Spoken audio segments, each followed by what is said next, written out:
Si todo comportamiento es consecuencia del estado en que nos hallamos, no produciremos las mismas comunicaciones y conductas desde un estado que libere todos nuestros recursos, que desde un estado de impotencia. Entonces, la pregunta siguiente es, ¿quién crea el estado en que nos hallamos? En el mismo podemos distinguir dos componentes principales.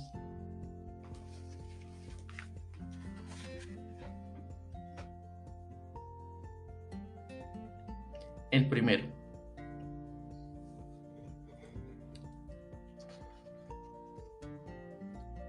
nuestras representaciones internas. El segundo, nuestras condiciones fisiológicas y el empleo que hagamos de ellas.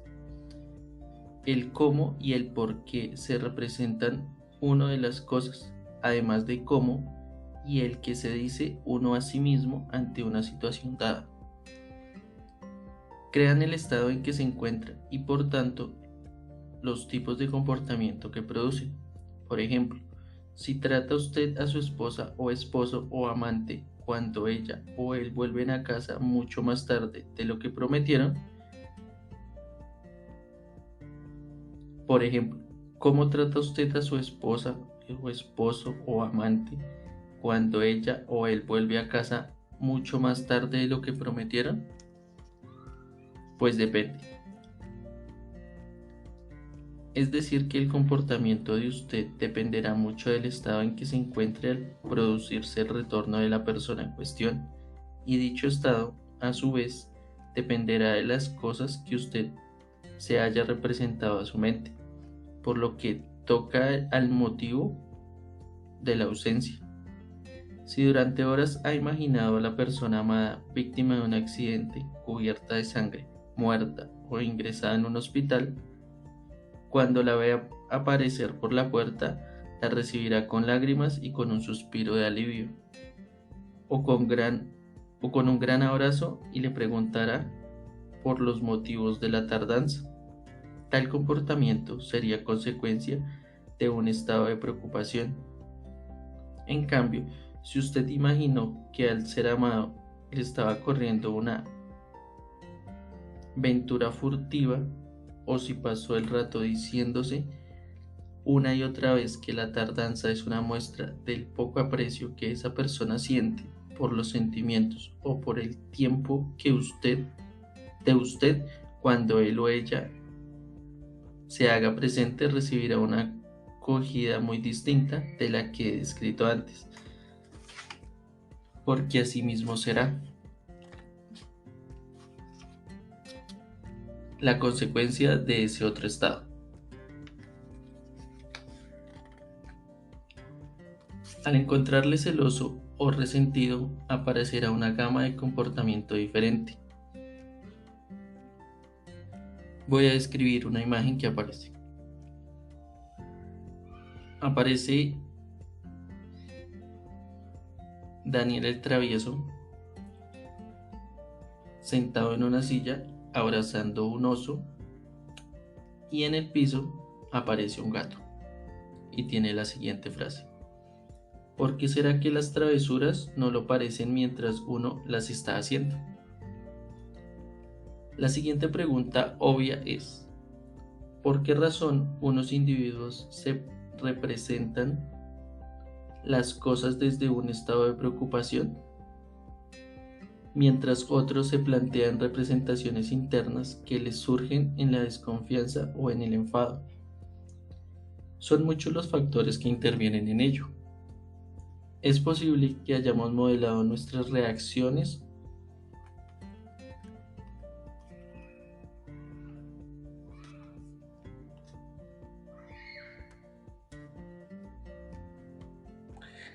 a imitaciones de nuestros padres u otros prototipos, observados en experiencias similares. Por ejemplo, si usted era niño, su madre se angustiaba siempre que su padre volvía tarde a casa. Quizás tienda a representarse las cosas de una manera similar. y a caer en estados de apresión. Pero si su madre solía quejarse de que su padre era un calavera en quien no se podía confiar, quizás haya modelado usted ese patrón de conducta. De esta manera, nuestras creencias y actitudes, nuestros valores y nuestras experiencias pasadas con una persona determinada afectan al tipo de representaciones que nos hagamos acerca del comportamiento de la misma. Describiré la siguiente gráfica. ¿Cómo creamos nuestros estados y comportamientos? Hay una flecha marcando la cabeza de la parte superior al medio y dice representaciones internas. Lo que vemos mentalmente y cómo lo vemos, lo que nos decimos y oímos mentalmente.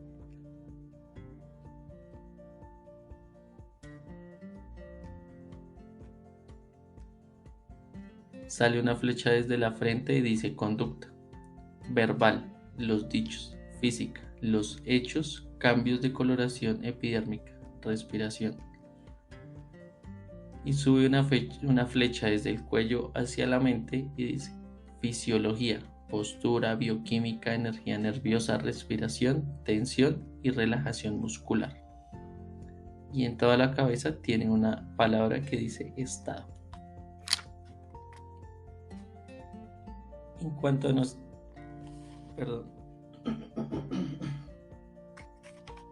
cuanto a nuestra manera de percibir y representarnos en el mundo, hay un factor todavía más importante y poderoso, que son las condiciones de nuestra fisiología y los hábitos de uso de ella. Aspectos como la tensión muscular, lo que comemos, cómo respiramos, nuestras posturas, la eficacia general de nuestro funcionamiento bioquímico influyen grandemente sobre nuestro estado. Las representaciones internas y la fisiología se unen en un bucle de control cibernético. Todo lo que afecte a lo uno afectará infaliblemente a lo otro. Por tanto, cambiar los estados implica modificar las representaciones internas y también modificar la fisiología. Si el organismo de uno que está esperando encontrar en casa a su amante, cónyuge, hijo, se encuentra en pleno dominio de sus recursos, probablemente el sujeto considerará que la tardanza se debe a un embotellamiento de la circulación o de haberse entretenido con algún asunto.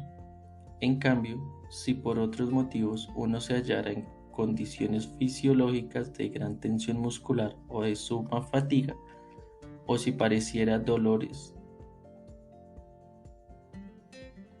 o un nivel bajo de azúcar en la sangre, tendría a representarse las cosas en el sentido de acentuar sus impresiones negativas.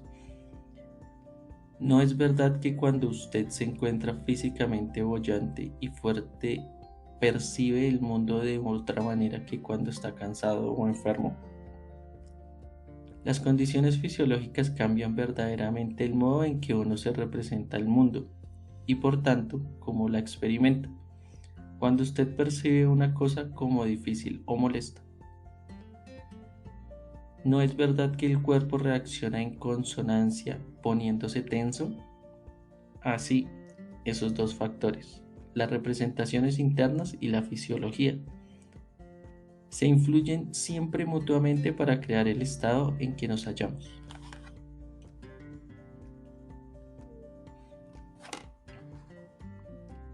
Y dicho esto, determina la clase de comportamiento que producimos, de donde se deduce que para controlar y dirigir nuestra conducta debemos controlar y dirigir nuestros estados, y que para conseguir eso hemos de controlar y dirigir conscientemente nuestras representaciones internas y nuestra fisiología.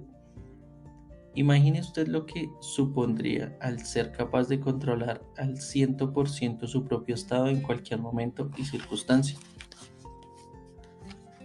Antes de poder dirigir nuestras experiencias de la vida, hemos de comprender cómo se forman esas experiencias.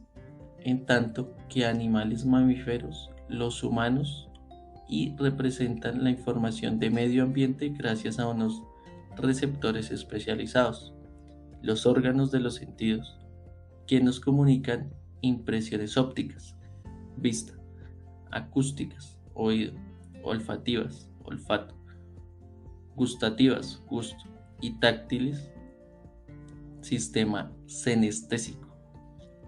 La mayor parte de las decisiones que afectan a nuestro comportamiento procede primeramente de solo tres de estos sentidos: el visual, el auditivo y el sinestésico. Estos receptores especializados transmiten los estímulos externos al cerebro. A través del proceso de generalización, distorsión y supresión, filtran esas señales eléctricas y las transforman en una representación interna. De este modo, la representación interna, la experiencia que tiene uno de un acontecimiento, no es exactamente el suceso en sí, sino una reelaboración interna y personalizada. La mente consciente de un individuo no puede utilizar todas las señales que percibe. Es probable que nos volviéramos locos si tuviéramos que atender conscientemente a los miles de estímulos que recibimos en todo momento, desde la sensación del impulso en el dedo meñique de la mano izquierda hasta las más tenues vibraciones que inciden en nuestro oído. Por ello, el cerebro filtra la información y selecciona solo la que necesita o la que espera necesitar para un futuro, dejándolo que la mente consciente del individuo ignore todo lo demás. Este proceso de filtrado explica la inmensa variedad de la percepción humana.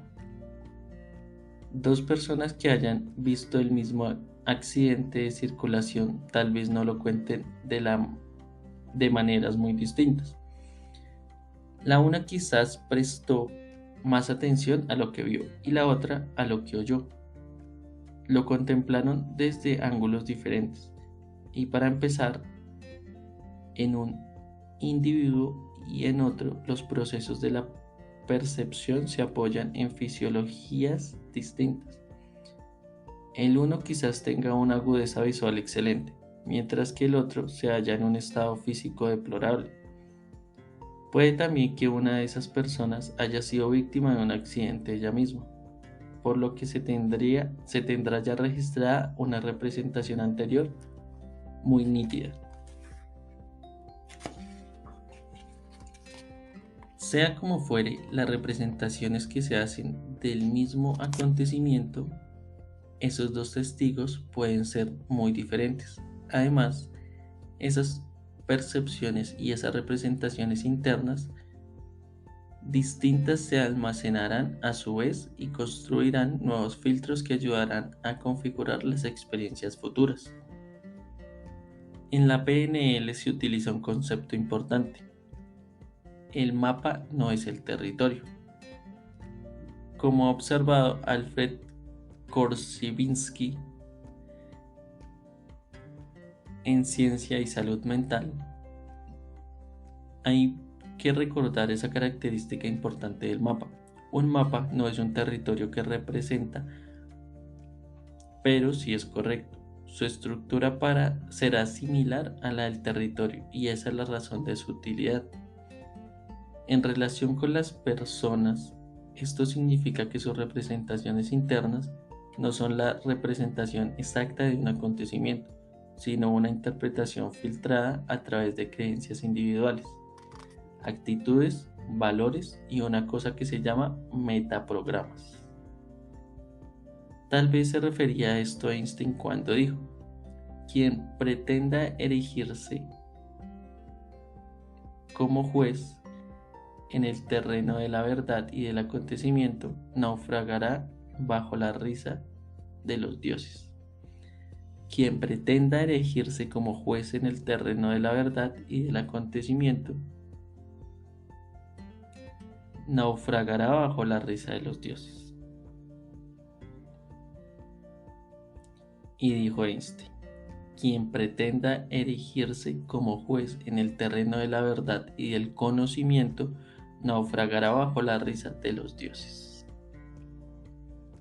Puesto que no sabemos lo que son las cosas en realidad, sino solo como nos las representamos a nosotros mismos, ¿por qué no representándolas de manera que aumenten las posibilidades nuestras y de otros, en vez de crear limitaciones? La clave para conseguirlo con éxito es la gestión de la memoria, la formación de representaciones que habitualmente crean los estados de mayor potencia para el individuo. Toda experiencia ofrece varios aspectos que enfocar.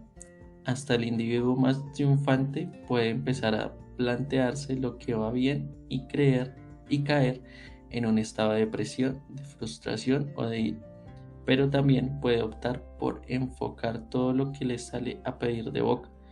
Por terrible que sea una situación, siempre cabe la posibilidad de representarla de manera que potencie los propios recursos.